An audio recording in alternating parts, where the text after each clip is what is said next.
কাতলা মাছের রেসিপি তো আপনারা অনেক খেয়েছেন। আমি আজকে যেইভাবে কাতলা মাছ তৈরি করেছি একদম অন্যরকম মশলা দিয়ে, আমি গ্যারেন্টি দিয়ে বলতে পারি এইভাবে কাতলা মাছের রেসিপি মনে হয় আপনারা খাননি। অবশ্যই একবার এইভাবে এই মশলা দিয়ে কাতলা মাছ তৈরি করে খাওয়ার অনুরোধ রাখছি। নমস্কার বন্ধুরা, রূপার সিম্পল অ্যান্ড ডেলি লাইফ চ্যানেলে আপনাদের সবাইকে অনেক অনেক স্বাগত জানিয়ে আমার আজকের রেসিপি হলো দই কাতলা। একদম অন্যরকম সুন্দর একটা মশলা দিয়ে তৈরি করে নিয়েছি আমার আজকের রেসিপি। অবশ্যই আপনারা পুরো ভিডিওটা দেখবেন, দেখে যদি ভালো লাগে একটা লাইক কমেন্ট করে শেয়ার করবেন। আর যারা নতুন বন্ধু আমার চ্যানেলে দেখছেন তারা অবশ্যই একটা সাবস্ক্রাইব করে আমার পাশে থাকবেন। তাহলে আজকে আমার স্পেশাল রেসিপি দই কাতলা। দই কাতলা আমার চ্যানেলে আরও দেয়া আছে, কিন্তু সেটা কাঁচা মাছের করেছিলাম। আজকের রেসিপিটা কিন্তু অন্যরকম, একদম অন্যরকম মশলা দিয়ে। তাহলে শুরু করছি আমার আজকের রেসিপি। আমি এখানে 4 পিস কাতলা মাছ নিয়ে নিয়েছি, ম্যারিনেশন করে নেব। নুন হলুদ দিয়ে দিয়েছি, আর দিয়ে দেব একটু রাইস ব্র্যান অয়েল। আপনারা এখানে সাদা তেল ব্যবহার করতে পারেন। এবার এটা খুব ভালো করে আমি মাখিয়ে নেব। তেলটা মাখালে ভাজার সময় কিন্তু তেল ছিটকে আমাদের গায়ে আসবে না, তাই এইভাবে নুন হলুদ আর তেল ভালো করে আমি মাছের গায়ে মাখিয়ে নেব। এটাকে আমি 15 মিনিট এইভাবে রেখে দেব। এবার গ্যাসে আমি কড়াই বসিয়ে দিয়েছি, দিয়ে দেব আমি রাইস ব্র্যান অয়েল। আপনারা অবশ্যই সাদা তেল দিতে পারেন। তেলটা আমার গরম হয়ে গেছে।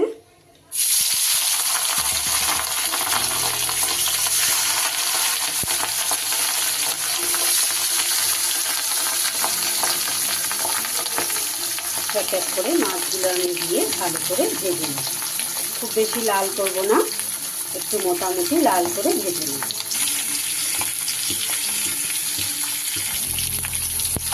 এক পিসটা ভাজা হয়ে গেছে, মাছগুলো আমি আর এক পিস আস্তে আস্তে উল্টে ভেজে নেব। মাছগুলো আমার খুব লাল করকরে করে ভাজা যাবে না, একটু এপিট ওপিট করে ভেজে নিয়ে আমি তুলে নেব।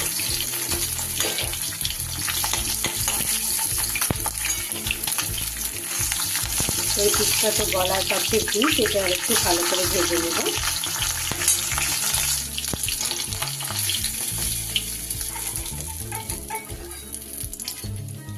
এইবার এই মাছ ভাজার তেলেই আমি দিয়ে দেব কিছু ফোড়ন। প্রথমে দিয়ে দেব আমি গোটা গরম মশলা, এলাচগুলোকে ফাটিয়ে দিয়ে দিয়েছি। এবার দেব একটা তেজপাতা আর 2টো শুকনো লঙ্কা। ফোড়নটা আমার হয়ে গেছে, একদম গ্যাসটা কমিয়ে রেখেছি। এইবার দিয়ে দেব আমি বেটে রাখা একটা বড় সাইজের পেঁয়াজ।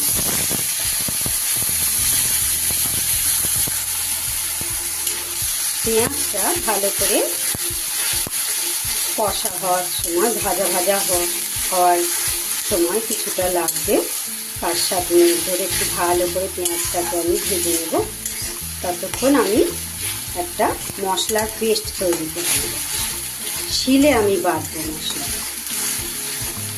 আর আমি মশলাটা বেটে নেব। নিয়ে নিচ্ছি আমি বেশ কিছুটা কাজু, ভাঙা কাজু নিয়েছি। 2 চামচের মতো কাজু নিয়ে নিলাম। আর নিয়ে নেব 2 চামচ পোস্ত।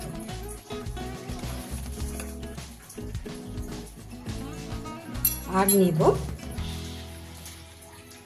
ছোট চামচের 1 চামচ মৌরি। এবার এটাকে একটা ভালো করে মিহি পেস্ট তৈরি করে নেব। চাইলে এটা আপনারা মিক্সিতেও পেস্ট করে নিতে পারেন, আমি শিলে বেটে নেব। মশলাটা আমার মোটামুটি ভাজা হয়েছে, এইবার দিয়ে দেবো এতে আমি 1 চামচ আদা রসুন আর কাঁচা লঙ্কা বাটা।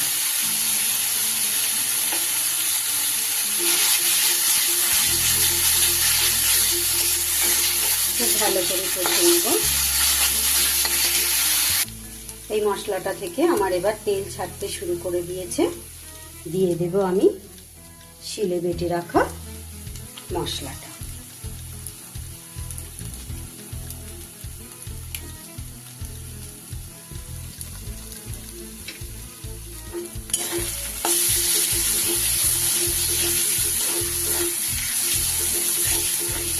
খুব ভালো করে কষে নেব।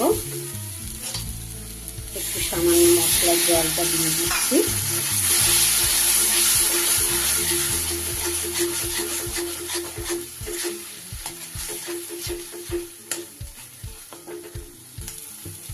এবার দেব এতে আমি গুঁড়ো মশলা, ছোট চামচের 1 চামচ ধনে গুঁড়ো, 1 চামচ জিরে গুঁড়ো, আর দিয়ে দেব একটু হলুদ গুঁড়ো।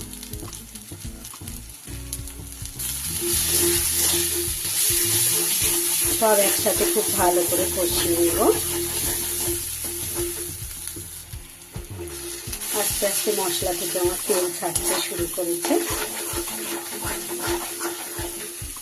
সত্যি বন্ধুরা, এই মশলা দিয়ে যদি আপনারা একবার এইভাবে দই কাতলা বানিয়ে খান, খাওয়ার পর তারপর বুঝতে পারবেন কতটা সুস্বাদু হয়।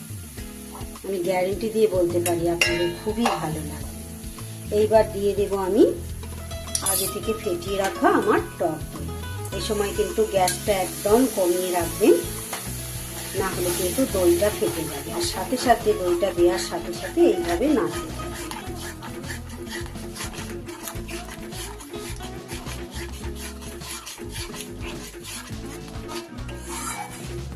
দইটা ভালো করে মেশানো হয়ে যাওয়ার পর এবার আপনারা চাইলে গ্যাসটা বাড়িয়ে দিতে পারেন।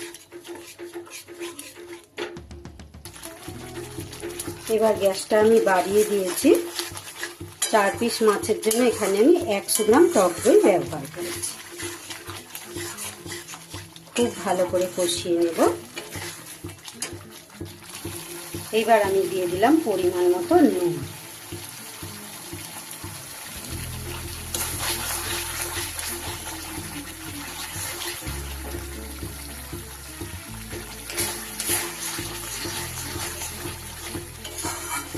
যতক্ষণ না সুন্দরভাবে মশলাটা থেকে তেল ছাড়ছে এইভাবে কষিয়ে যাবে।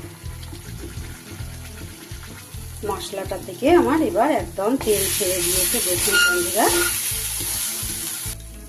এইবার আমি দিয়ে দেব জল। প্রথমে আমি একটু শিল ধোয়ার জলটা দিয়ে দিলাম, আর একটু পরিমাণ মতো জল আমি দিয়ে দিলাম।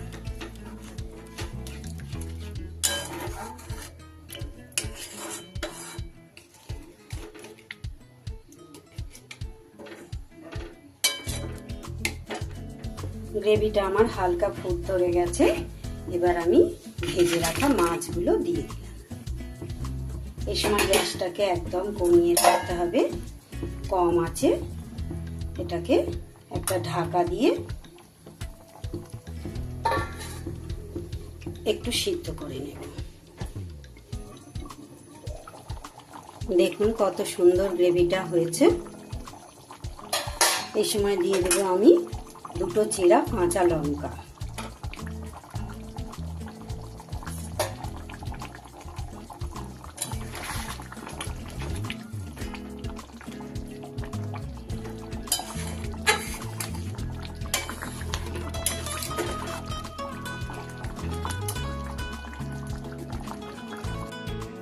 রেসিপিটা কিন্তু আমার একদম তৈরি হয়ে গেছে। দেখুন কত সুন্দর দেখতে লাগছে। আমি এখানে কুচনো ধনেপাতা আর সেই সাথে পেঁয়াজ বেরেস্তা দিয়ে গার্নিশিং করে নিয়েছি। গরম গরম ভাতের সাথে একদম জমে যাবে। যদি রেসিপিটা ভালো লাগে অবশ্যই একটা লাইক করবেন, কমেন্ট করবেন, প্রত্যেকে আমার পাশে থাকবেন। তাহলে আজকে ভিডিও এখানেই শেষ করছি। সবাই খুব ভালো থাকবেন, সুস্থ থাকবেন। ঈশ্বর আপনাদের মঙ্গল করুন। আবার চলে আসবো নতুন কোনো রেসিপি বা অন্য কোনো ব্লগ নিয়ে। আসি বন্ধু, টাটা।